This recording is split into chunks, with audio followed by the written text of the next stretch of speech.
পারবো না, আমি ওই বাড়িতে আর কোনোদিনও ফিরতে পারবো না। আর আপনি আমাকে ও বাড়িতে যাওয়ার জন্য কোনোদিনও বলবেন না। দুর্গা, দুর্গা, তুমি কেন বুঝতে পারছো না? আমি এতদিন তোমাকে বলে এসেছি যে তোমার কলকাতায় যাওয়ার দরকার নেই, কিন্তু এখন বলছি মা, তোমার কলকাতায় যেতে হবে, রূপমকে বাঁচাতে হবে না? বলো, তুমি কেন বুঝতে পারছো না? ওই মেয়েটি দামিনী নিয়োগ করা, মেয়েটি দামিনী চক্রান্তের শিকার হয়েছে। হ্যাঁ মা, ওই মেয়েটিকে দিয়ে দামিনী রূপমের ক্ষতি করার মতলব বেটেছে। তুমি তুমি রূপমকে বাঁচাবে না মা?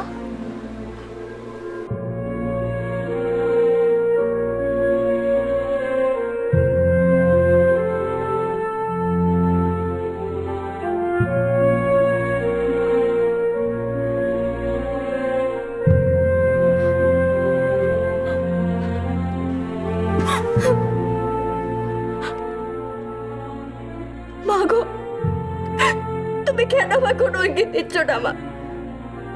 কেন আমাকে এত দ্বিধার মধ্যে রেখে দিয়েছো? তুমি তো জানো মা, আমি তোমার ইঙ্গিত ছাড়া কিচ্ছু করতে পারি না।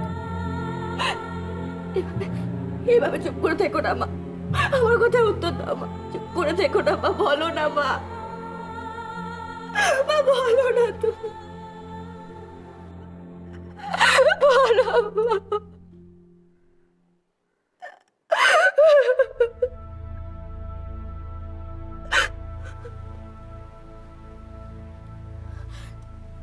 মা, তুমি আমার কোনো কথার উত্তর দেবে না না? এইভাবে মূর্তির মতো চুপ করে থাকবে? বুঝতে পেরেছি আমি বুঝতে পেরেছি মা, তুমি আমাকে ত্যাগ করেছো। আমি বুঝতে পেরেছি মা, তুমি আমাকে ত্যাগ করেছো।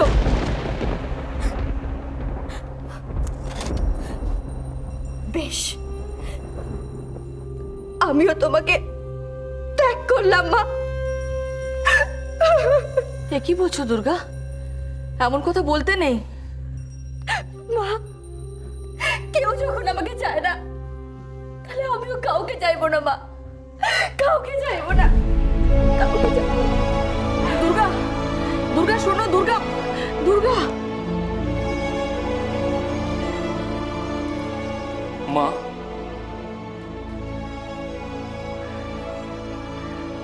সহদেব, হ্যাঁ মা, মা একটিবার আমার সঙ্গে একটু বাইরে আসবেন মা? বাইরে? কেন? একবার আসুন না। চলো।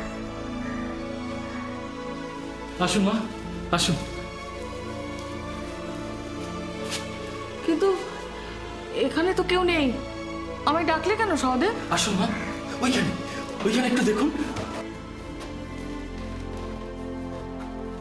এ তো শিউলি ফুল, এ দেখার কি আছে? মা, এই সেই শিউলি ফুল যেগুলো দুর্গা মা ওই লজের থেকে নিয়ে এসেছিল। আমি ঝাড় দিতে দিইনি, ভাবলাম পুজোর ফুল ঝাড় দিয়ে ফেলে দেওয়া ঠিক হবে। ঠিক আছে, আমাকে ফুল দেখতে বলছো কেন? একটু ভালো করে দেখুন, একটু ভালো করে দেখুন মা, দেখুন ফুলটা কিরকম সতেজ। অনেক দিন হলো, কিন্তু একদম একই রকম রয়েছে, একটু শুকোয়নি, একটু মলিন হয়নি।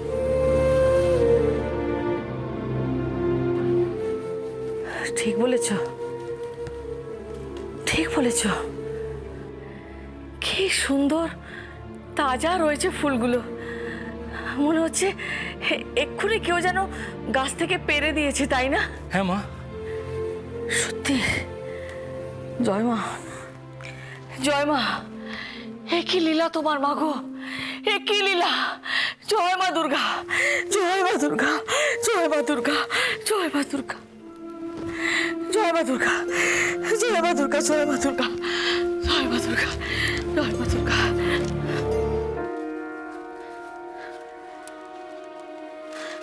মা, মা তুমি যেমন আদি অবিনশ্বর, এই ফুলগুলো ঠিক সেই রকম মা। তোমার যেমন ধ্বংস নেই, এই ফুলেরও সেরকম ধ্বংস নেই। তাহলে তুমি কি এই ফুলের মতোই অমৃত লোক থেকে মরতে এসেছো মা? বলো না মা, তুমি কি মরতে এসেছো? তুমি কি মরতে এসেছো মা? মা, সহদেবদা বললেন আপনি আমায় ডাকছিলেন। কি হয়েছে মা? দেখে যাও দুর্গা, নিজের চোখে দেখে যাও। এই ফুলগুলো নিয়ে আমরা কত সন্দেহ প্রকাশ করেছি, কত সংশয় করেছি। আমরা ভেবেছি রূপম এই ফুলগুলো কোথা থেকে পেয়েছে, তাই না? কিন্তু আজ আমি সব প্রশ্নের উত্তর পেয়ে গেছি দুর্গা।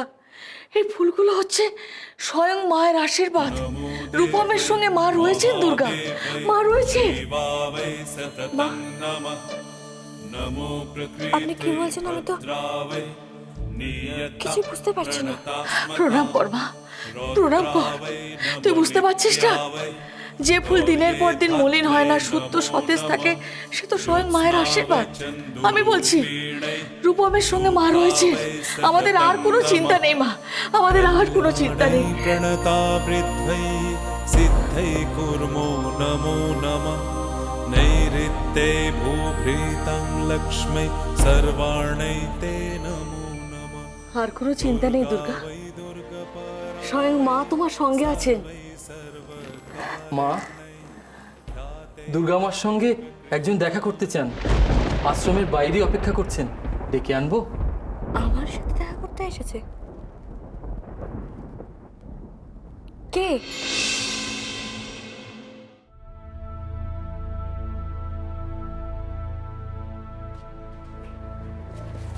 আমি কেতকী, তুমি ব্যস্ত আছো? না না দিদা, এসো বসো, এসো। জানো দিদা, তুমি থেকে গেলে বলে আমি খুব খুশি হয়েছি। ওই মেয়েটাকে ভুল বুঝে যদি তুমি চলে যেতে তাহলে আমার খুব খারাপ লাগতো। মায়ামাও গ্রামে চলে গেল মাস্টারমশাইকে খবর দিতে। তুমিও যদি চলে যেতে তাহলে। ওর জন্যেই চলে যাচ্ছিলাম, আবার ওর জন্যই থেকে গেলাম।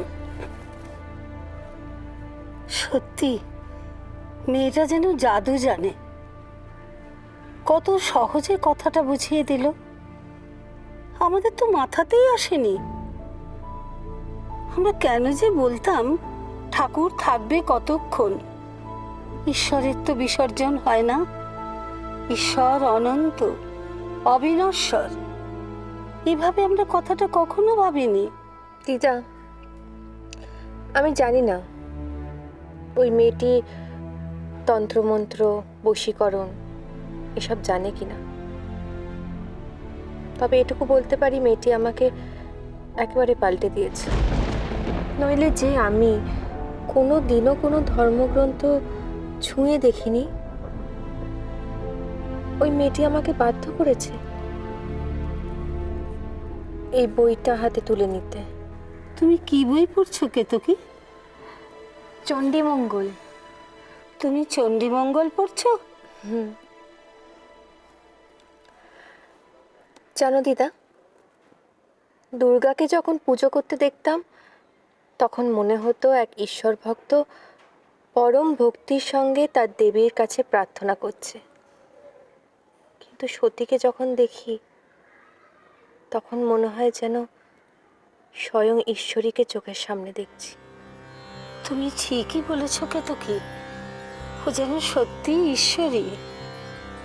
তবে একটা কথা আমি কিছুতেই বুঝতে পারছি না, ও যদি সত্যি অন্নপূর্ণাই হবে তাহলে দামিনীর কথা এবারে তো এলো কেন?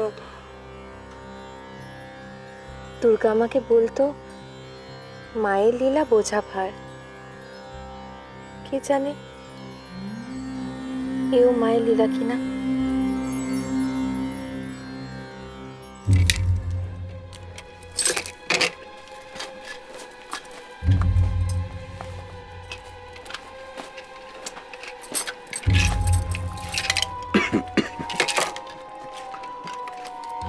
আপনি?